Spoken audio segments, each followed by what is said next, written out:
இன்னைக்கு என்ன கதை சொல்ல போறீங்க?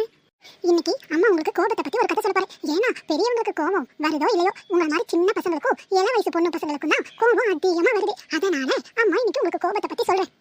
அப்பனாதான் கோபத்தோட விளைவுனால நீங்க என்ன இழக்கிறீங்கன்னு உங்களுக்கு தெரியும். ஒரு ஊர்ல அடர்ந்த காட்டுல ஒரு சிறுத்தை வாழ்ந்து வந்துச்சு. அந்த சிறுத்தைக்கு அழகான குட்டி சிறுத்தை ஒண்ணு இருந்தது. அந்த சிறுத்தை உங்க மாதிரி எப்ப பார்த்தாலும் சுறுசுறுப்பா அங்கேயும் இங்கேயும் ஓடி ஆடி விளையாண்டுட்டே இருக்கும். அவங்க அம்மா அதை பார்த்து எப்பவுமே மகிழ்ச்சியாவே சிறுத்தைக்கு பாதுகாப்பா அங்கேயே இருக்கும். ஒரு நாள் சிறுத்தை காட்டுக்குள்ள ஓடி ஆடி விளையாண்டுட்டு இருந்தப்போ அங்க நல்ல ஒரு முள்ளம்பன்றி தூங்கிட்டு இருந்ததாமா. சிறுத்தை அதை பார்க்காம அந்த முள்ளம்பன்றியோட காலை போய் மிதிச்சிருச்சான். ஐயோ ஆன்ட்டி, குட்டி சிறுத்தைக்கு என்னாச்சு? குட்டி சிறுத்தை பயங்கரமா அழுவ ஆரம்பிச்சிருச்சான். அழுவ ஆரம்பிச்சப்ப அங்க இருந்த அவங்க அம்மா ஓடி வந்தாங்களா. என்னாச்சு தங்கம், என்னாச்சுன்னு அவங்களும் கண்ணீரோட அழுதுட்டு கேட்டாங்களா. ஏன்னா தான் மக அழுகிறத பார்த்து அந்த பெரிய சிறுத்தைக்கு அழுகாச்சி நிக்கலையாம். எப்ப பார்த்தாலும் துரு துருன்னு